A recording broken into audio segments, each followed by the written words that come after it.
Hey, welcome to Women at the Well. Divorce and Marriage Part 2. I'm your co-host, Michelle Gibson, and along with co-host Carolyn Bonner, we have Marie Jacqueline, and back again is Sonia Martin. Welcome, ladies. Thank you guys so much for being with us today. Thank you. So last month we talked about marriage and divorce. We talked about the biblical view versus the world view and the stigma of divorce. While it is not as bad as it used to be, some stigma still exists. And today we want to talk a little bit about divorce and the effect on family. One of the stigmas around divorce was that the woman was selfish, not to consider the children or the children's needs, and indeed, some women and men used to stay in a marriage while until the kids were at least out of high school. At least that was the way it used to be 20, 30, 40 years ago. And speaking from experience, my parents did not divorce until my first year in college. Although the marriage was clearly over, probably, I don't know, when I was in 7th or 8th grade. And so, do you guys think that still happens today? Is that really kind of a thing that where they stay in the marriage just for the sake of the kids, so to speak, until they get to a certain age where they can deal better with it? Do you think that's the case? I think that the cases that I know is not necessarily, it is for the kids, but it also is a financial situation as well. Okay. So, oftentimes trying to maintain on your own, getting your own place, the wife getting her own place, the husband getting her own place, and then worrying about the kids. Sometimes the cost of all that too will have, and I do have a friend who is doing that. They've just decided that it is financially more sound to stay together until the child goes to college. Okay. We've Oh, seen I don't that. know anyone. Yeah, I was gonna say, I did that. So I stayed until the boys were older. Okay. But I my issue was a little different. They had lost their dad, so I felt some kind of obligation to not break up a home before, they could understand, right? And I think that's what kept me married as long as I did. But I was lucky that I didn't have that financial burden where I couldn't do it on my own. And honestly, I probably still would have stayed until the final, issue we had. But I do know that I considered the boys more than, not that I probably should have, but I do know that kids are resilient, right? And so I probably should have explored that a little more. Okay. But I stayed because of that to not break that up. Okay. For me, I considered it when my husband asked me for a divorce. Then husband asked me for a divorce to marry somebody else. I considered staying because I wasn't financially able to take care of myself. Okay. And I was willing to, I was willing to accept what wasn't okay so I can keep a roof over my head. I really was. That's where I was at that time. But then I really did have to pray and ask God to help me through it. But then I knew on the other side that my mom always said to me, her words to me were, the door always swings open. So whatever the case is, you always have a place to lay your head. So, and then when I really came to grips with that, I let that go. And so that's when I moved in with my mom until I got my life together as far as, so I did think about it. So some people think that what I'm hearing for the kids' sake, but does divorce negatively impact adult children as well? Well, it shapes their relationships too. Yeah. It shapes their relationships too. I'm not sure if I did them a disservice, because as we were going through the marriage, we never argued in front of them. We never, we might have had disagreements. So I'm not sure they really saw how to work through issues, right? The other hand is, I think I probably did some good in showing them that you can separate and divorce amicably, right? So I don't know, but either way, I think it affects them. I think it still shapes how they see future relationships. And I think it depends on, the child. There are cases where, and this was in my own family's life, where there was a divorce that happened, and for one child, they appeared to be okay, but for the other child, it was just too much emotionally. And to say the least, they are currently not here walking the earth. And so, yeah, it can, depending on your child. And I think the biggest issue is communicating what is happening versus not telling them anything, thinking that you're going to necessarily protect them. And in this case, it was not the best thing to do because it was just too much. And because they had not seen any negativity going on at all, because everything was kind of behind closed doors, it was very devastating, to say the least. And so, I think it, like with anything, it varies with each person and how each person handles things. But I definitely, from that situation that happened many, many years ago, it has shaped how I communicate with my children through the course of my whole entire time when they were home, and even now. That if me and my spouse are disagreeing on something, not that we're necessarily screaming and hollering, but they do recognize that today I don't like your dad. He done made me mad, and vice versa. Because especially in my family, and it's just overall, nothing was ever communicated at all. And some of it just didn't prepare even with me for marriage, because I had kind of this, everything's going to be wonderful thing. And then, I got in and was like, oh my God. So I think because of that, and because of what our family went through, my kids know exactly what was going on, what was going on. We didn't try to hide and, whisper and, not that we've had a lot of drag outs, but they do understand. Some days you just don't like each other. Some days there's a struggle. Some days, did you pay the PG&E? No, I didn't pay it. Did you pay it today? And, because I want them to know this is how it looks.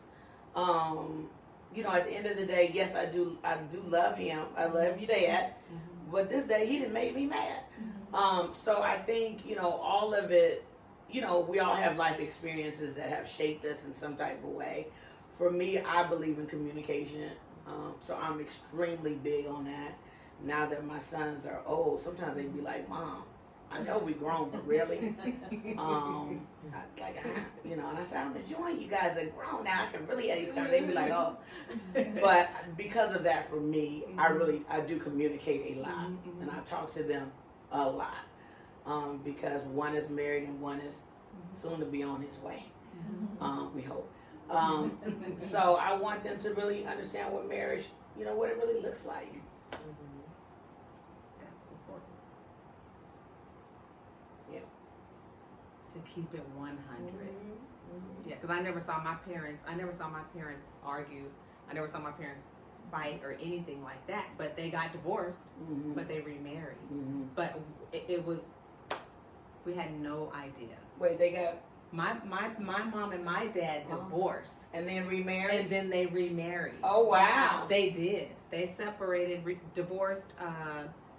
We had a whole living situation in Westlake and in Fillmore up the street from First Union. Wow. We lived like that, but my dad was always there.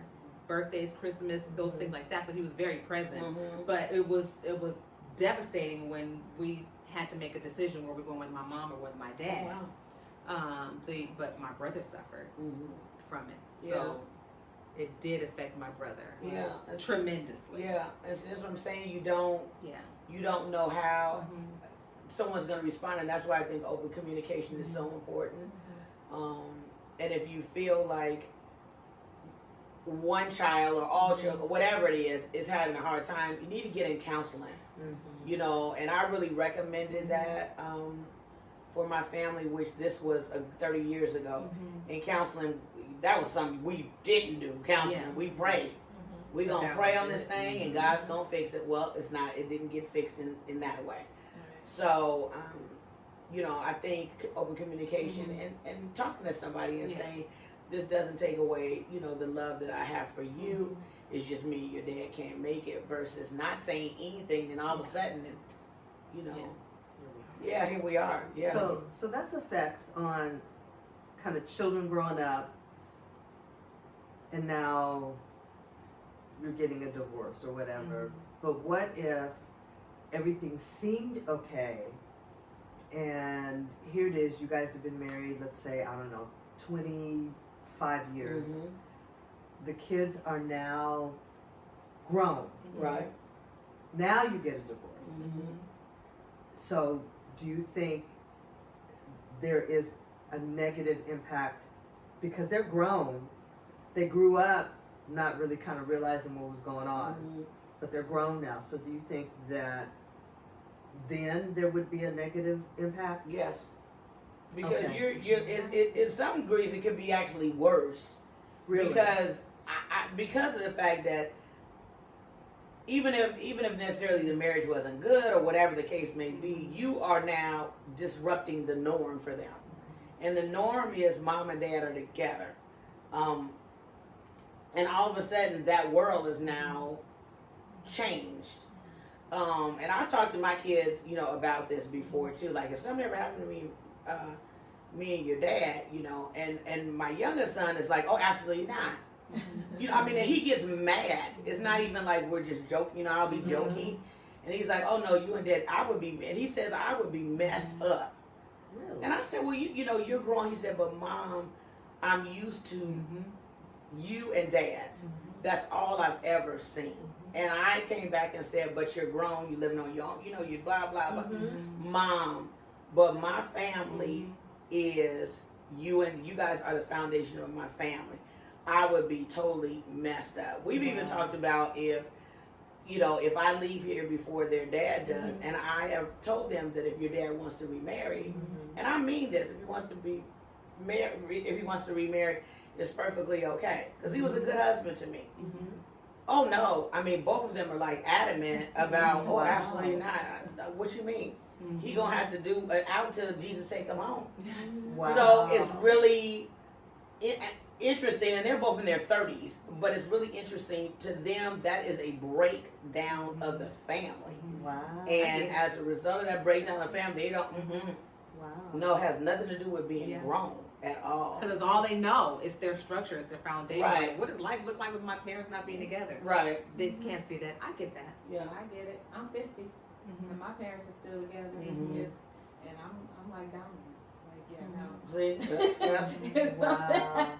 yeah, just be devastated. Yeah, you know, Donovan even said. Wow. Donovan even Well, said. my whatever parent is left, you know, if that is going to make you happy, then my happiness, go for it. Right. You know, even though, because the other parent is gone. But I'm a spoiled brat. But I you know, and you know, and once again, it's your take on things and how you process. So with my parents who were married, you know, 54 years before my dad passed, and I remember my mom. I'll never forget this. You know, my dad had been gone about maybe 4 or 5 months, And so my mom was saying, she said, you know, I always talked about women that remarry very quickly. She said, I never understood that. She said, but when you've been with somebody so long, she said, it's the companionship.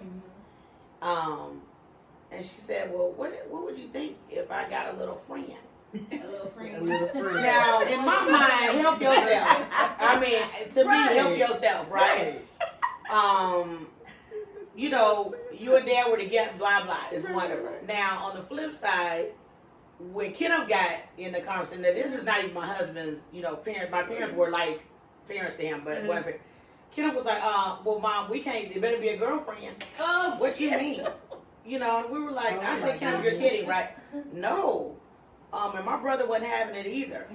So I think it's your, and I don't know if it's I don't know what that was, but for me, I thought my mother still, I want to bring joy to her, so this is okay. Right. My brother was like, Daddy ain't here. You had 54 years. That's the years you gonna have. Oh my goodness. And call it a day. So I think, you know, everyone's perspective and how they look at things. But yeah, no, my brother was like, act like what's a friend. What You know. about you? What if your mother wanted to I have a would little be friend? okay with my mom. She's had a friend Okay. before. Yeah. What if she Yeah. married? What if she won't do that? Because she already says it. She says nobody like your father. Those are her words. Okay.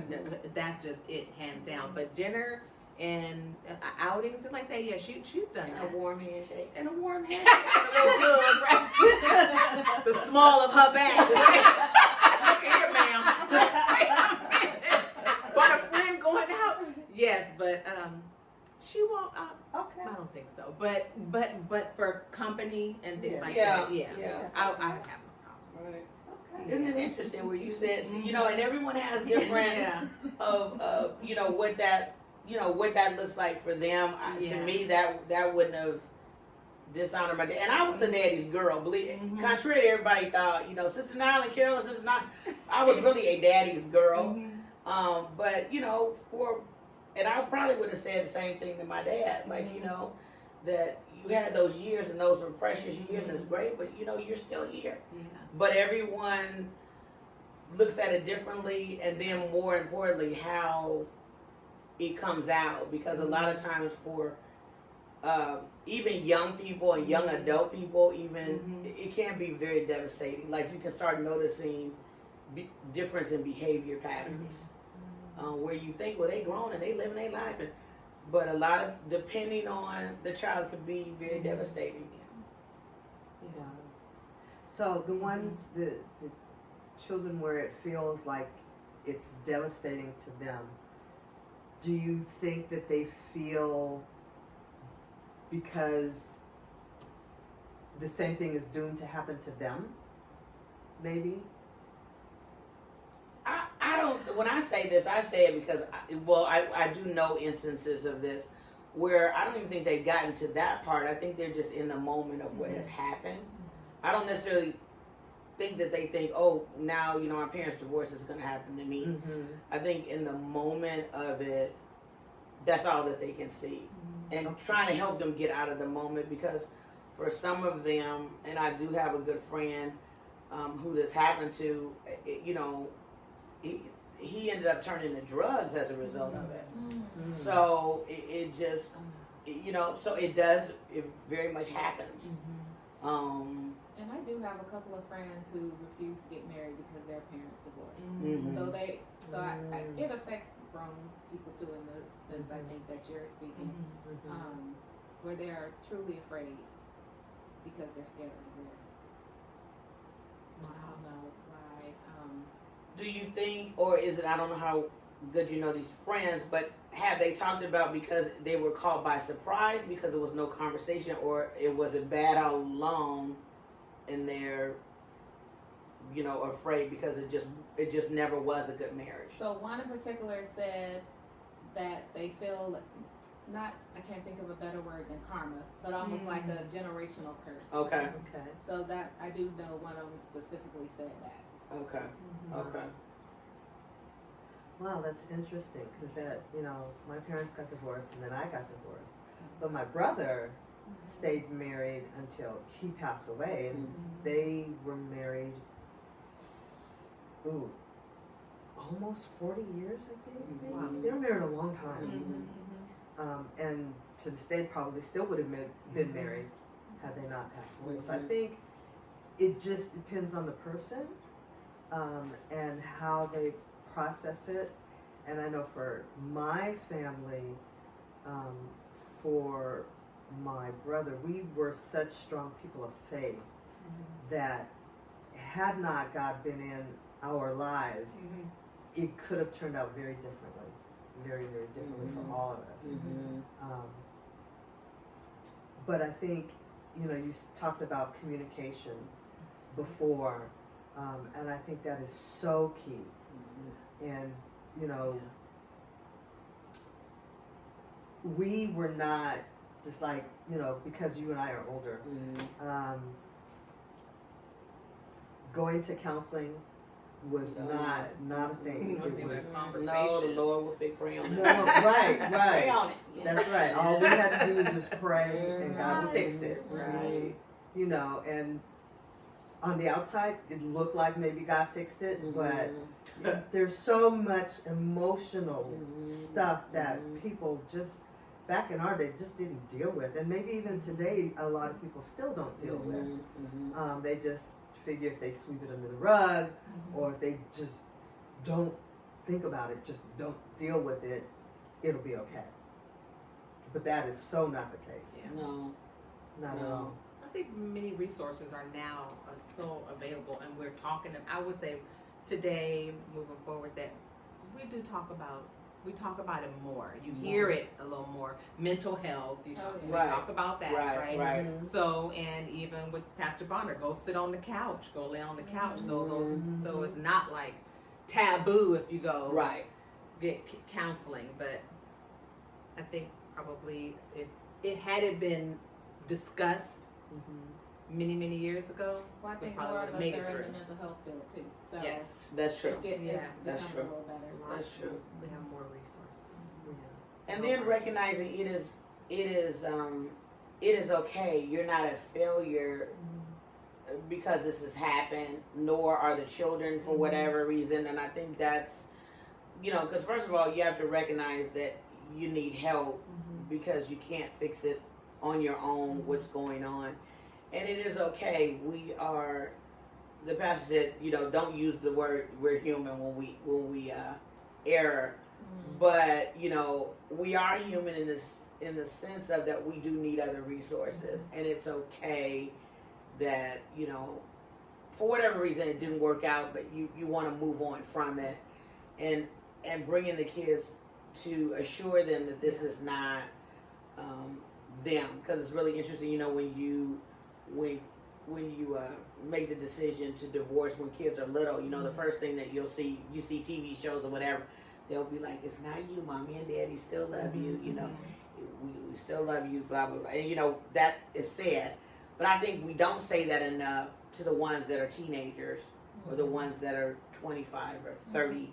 I think we don't reassure them because there is something that is seriously broken that now it's not. And so I think that reassurance we don't necessarily give because we feel like they're grown, so that's fine. They're strong enough, or whatever the case may be. Find their own resources to figure it out. Or they don't need us in that same capacity either, just because they're grown. I had this conversation with my sister, and she said, because anybody who knows me knows that I talk to my kids a lot, and so my sister said, Carolyn, I think that you shouldn't call the boys as much because they're grown now. And I said, well, did I stop being their mom? And she said, well, no, that's not. I said, I'll always be their mom. I respect that they're adults now. I respect that there's another woman and soon to be another woman that is now the queen of their house. I respect all that, but I'm still their mom. And there is some information I'm still going to give as their mom. And there's some things that they still lean on me because I'm their mom. I said, so I think sometimes because they're grown, we go, well, they grown, let them do their own thing, they grown.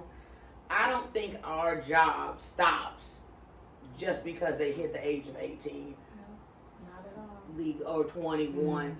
That we specifically have that job to be a mom. Forever. Forever. And so I think in that is communicating and talking and all of that. I think is still a part of it, and I think we kind of pull back because we assume just because they're grown, that they don't kind of look to us in the same way. Obviously, if they fall down, we're not over there bandaging them, but there could be other situations, scenarios that they want to run by us because we've had those life experiences. I agree. Yeah. 100% agree. Yeah. What? No, I was just saying I 100% agree. Oh, okay. Oh yeah, I was doing that. Yeah. But what if you have kids that buy into that? Well, I'm grown and I'm on my own and I don't need advice from my mom anymore, and I don't welcome her calling me all the time, her checking on me all the time. Okay. Then I would, for me personally, I would probably recommend that you want to keep that connection. So I would probably, I'm a big date person. So, I would schedule, obviously, they don't need to talk to you every day. I kind of set up with my kids since they were little that we talk all the time. That's just, they were just raised like that. So, and they talk all the time. They talk every day. But I realize everybody does not have that same dynamic.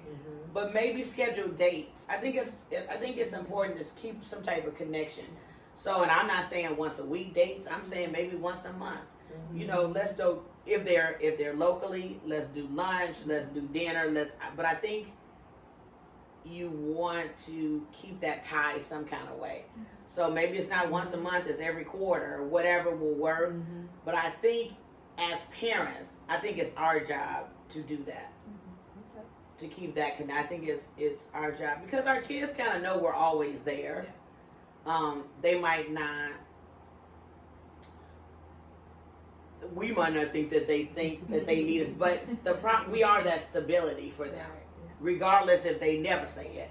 We are it. So I think on some way, kind of staying connected. Even if you're like, okay, you in another, I need to see your face, even if it's 2 minutes. I just need to make sure you're breathing.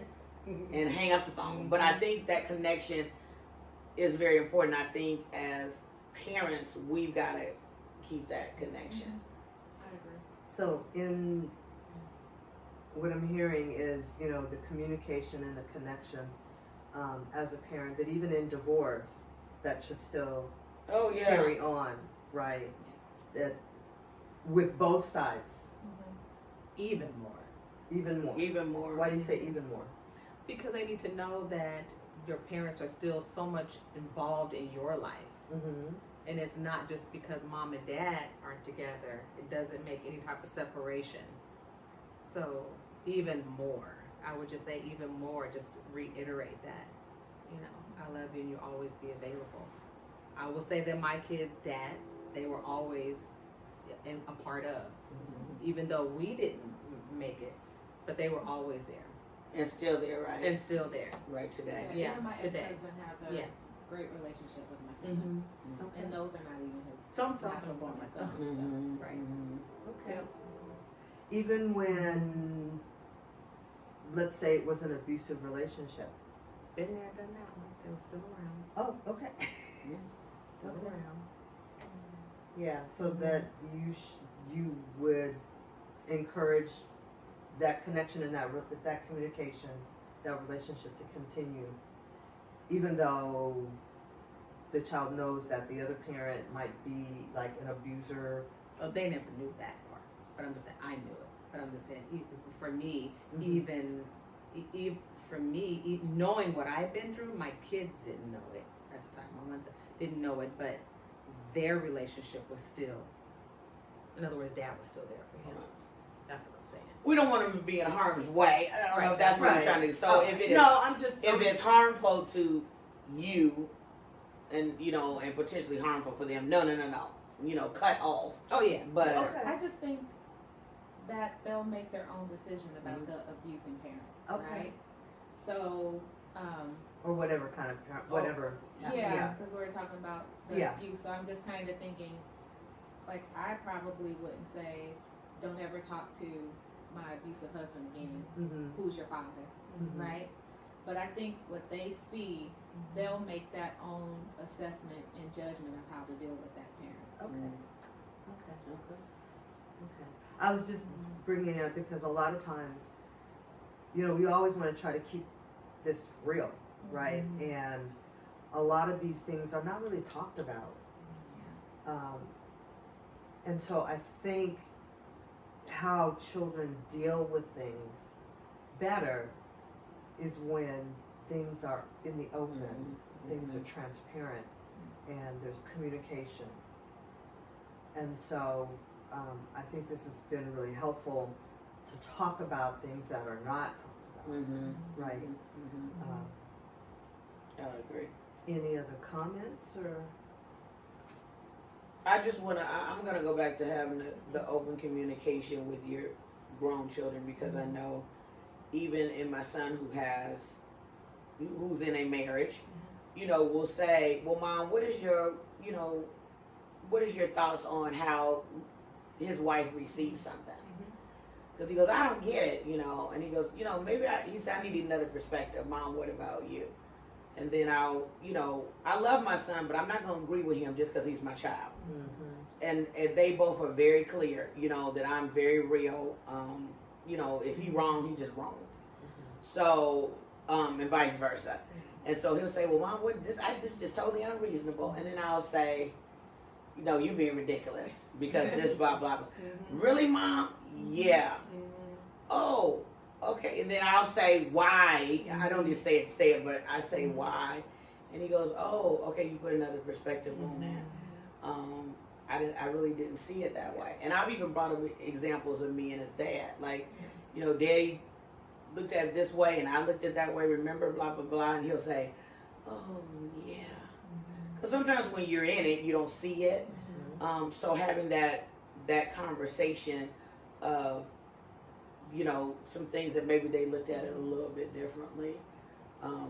But understanding that even in a marriage, you make mistakes,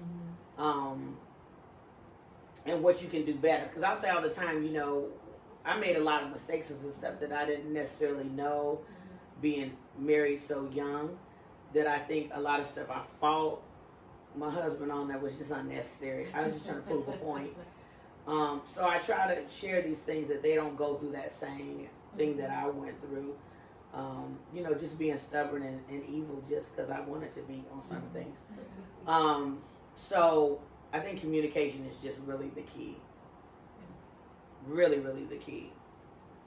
If y'all don't get anything else out of this conversation, communication. I said that to Miles too. Even when he was dating, he would call me and ask me questions, you know, about this dating, and I would go back to, so you've got to say how you feel. You've got to communicate that. You have to say what it is. And then I remember telling him, if you feel like you all's relationship is not going to work, you need to say that to her, because she needs to know, because I'm telling my son, you need to say that. Don't just leave somebody hanging, and now you're hurting somebody's feelings, you know. So he was like, 100, Mom, thanks. You know, you've got to say it. Yeah. Be honest. If it's not working, just say it to her, so she understands. Communication. I remember when me and Kenneth first got married, and I tell this story a lot because the first year was extremely difficult, and we had been married 3 months, and the 15th and the 31st was always a fight in my house. That was before direct deposit. And Kenneth would get home before me, and he'd sit on the couch, and when the door would open, he would say, where you check? And I immediately would get mad. Where you check? Because that's a lot of how his dad responded. That's how his dad handled, you know, finances. His dad was over the finances and all that in the household. So Kenneth was mirroring that behavior because that's what he saw. So it was the 15th and the end of the month was a problem. And it wasn't so much that I had a problem because he wasn't mistreating the money. I mean, the money was going in the account. He was paying it. It was how he said that to me. So I remember calling my mom and telling her, you know what? I have made a mistake. Oh no. I can't stay with this man. I said, so I'll be home. You know, I'm on my way home, packing up some stuff. I'll be on my way home. And I said, I'll be there about 3 months. You know, that way I can do first and last. You know, I'm telling her all this. And she just holding the phone. And I said, Mom, you hear me? She said, yeah, I heard you. I said, so I'll be there, you know, because I was living in San Francisco. They were in Marin. I said, I'll be there like 35 minutes. That's before traffic was bad, like how it is now, 35 minutes. And she said, where exactly are you coming to? And I said, I'll be home. She said, I said, why? I said, you know, you playing? And she said, no, I'm not playing. She goes, I would like to know what home you're going to. I said, Mom, I'm coming home. She said, your home is with Kenneth Bonner. She said, welcome to marriage. Y'all need to figure it out, and hung up. Wow. And I was so mad. And about 15 minutes later, my dad calls, Carol, and Mom said you want to come home. And I said, yeah, I said, I don't know what's wrong, Mom. I'll be home. You know, I'm packing and talking, holding that long. You know, that's when the cord was long on the phone. So I'm holding the cord, packing up stuff. And he said, has son, that's what they call my husband, has son cursed you? No. Has son hit you? No. Well, I agree with your mom. This is part of marriage. Figure it out. And hung. You know, I didn't talk to them for a week. I was so mad. I was so mad. And I look back on that now, and I have to laugh because it was a very true statement.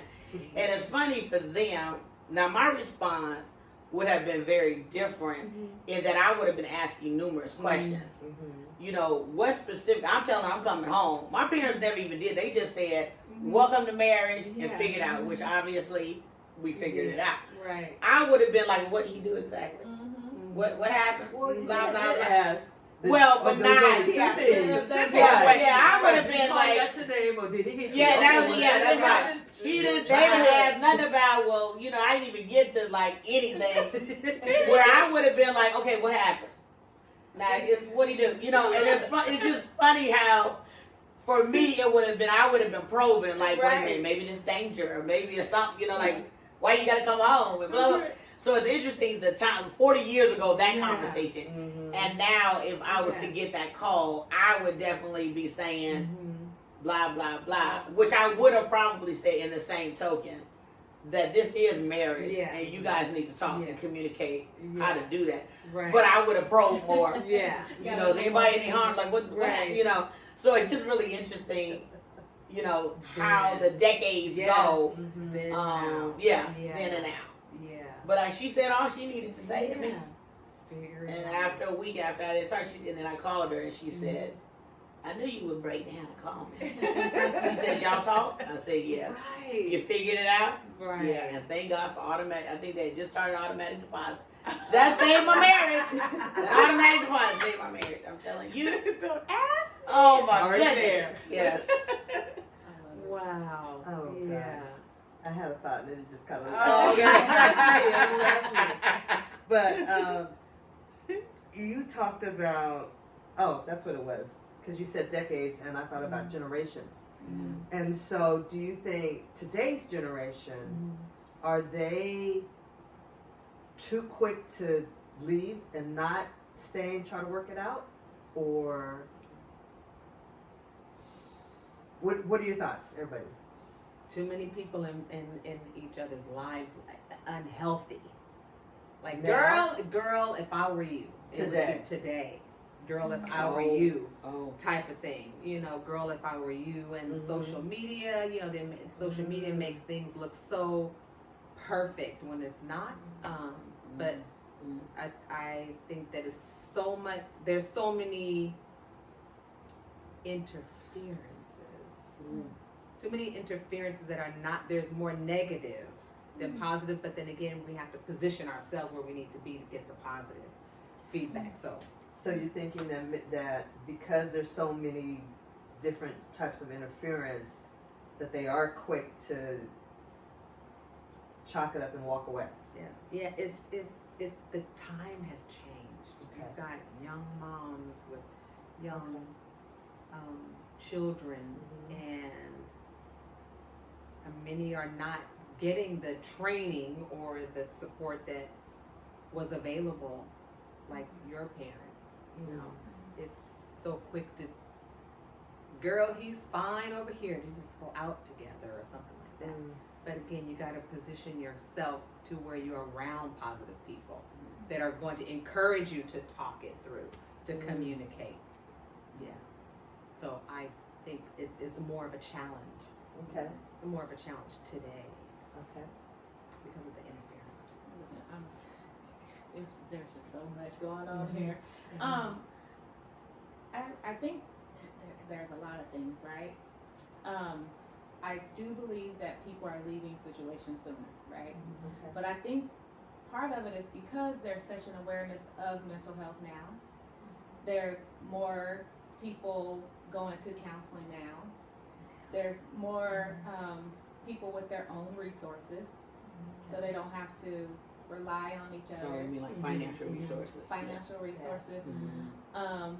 And I just think there's a myriad of options now. Like, it's just not so cut and dry. And I think Okay. that's what we're really seeing, is that it's just not cut and dry now. And it's not the whole situation of stay through everything. Okay. But that people are becoming more aware of who they are, understanding that some of these things that happen, used to happen back then, it's not okay. And you don't have to sit in that place. Okay. I think too, for me, since I'm, I will be hitting on 40 years, which I can't believe my own self. And I think about how I've evolved from 22 when I got married to 62, which I'll be this week. And with each phase, what got us through it was obviously our faith in God. But what really got us through it was talking, because I'm a big talker. Because, when you're in your 20s, it's one way. And then when you're about 35, I started really knowing Carolyn.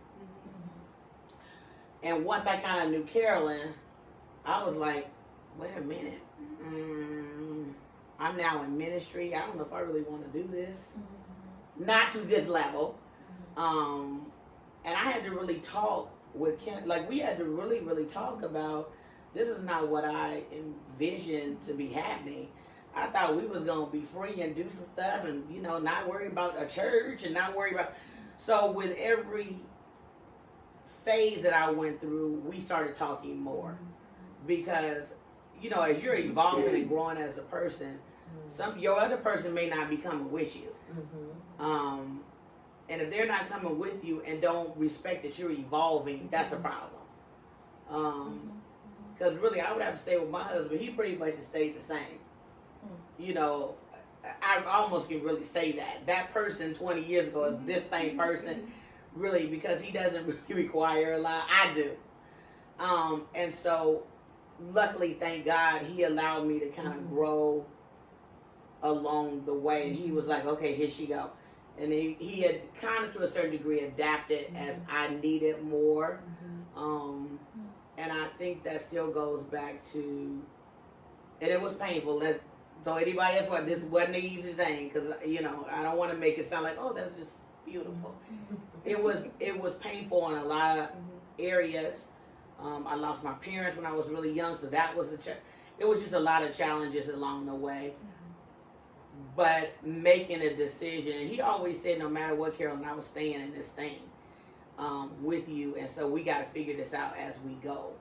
So we both made an active stance that no matter how tough this was, we were going to stand, even if some days we truly, more so probably me, was looking twisted and crazy. But we made an effort to kind of stay. But I definitely understand how difficult it really is as kids are getting married much older, like in their 30s, where, I know you got married really young, I'm sure you did too, but a lot of that's not happening as much, They want to be more financially stable and they want to have this stuff. I had a backpack with some clothes in it. you know, and I didn't have a stable job. You know, I didn't really have a career at 22. So a lot of times too, I think because you can stand financially on your own, a lot of times you don't necessarily do the work because you be like, later I can take care of my own self. You know, so I think that plays. So that can be good and bad. You know, kind of at the same time, depending on what you do with that. You know, because financial stability for two people, you can do some things. But then other times, if something up, you'd be like, see ya, you know, too. So, you know. So, well, this has been a great discussion as always. Is anyone, because I'm sure we well over our time, but does anybody have anything else that's pressing that we haven't talked about that you feel like we should share? I think we're good. Well, I'm good. Okay. You good?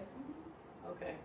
I want to thank you guys, first of all, for opening up yourself, for sharing your own personal experience. And it's one thing to share if it was just the four of us on the couch, but it's nothing to share that many will look at this. So thank you for opening up yourselves and sharing. Thank you so much for being here twice with us. And we hope that the conversation that we have had helps someone to recognize you're not alone. Others have experienced this journey.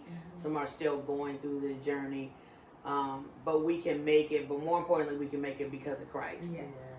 So all of this stuff isn't just based on our own will, but it's Him that lives in us. So thank you so much. We look forward to seeing you next time. We don't know what the topic is. It'll be a surprise. But please, please tune in. And if you are looking for a church home, we invite you to our church, which is Changing Lives Christian Ministry, which is located in the city of El Sobrante, California, where Reverend Kenneth Bonner is our pastor. So we love you. May God bless you and continue to keep you. Thank you so much. Good night.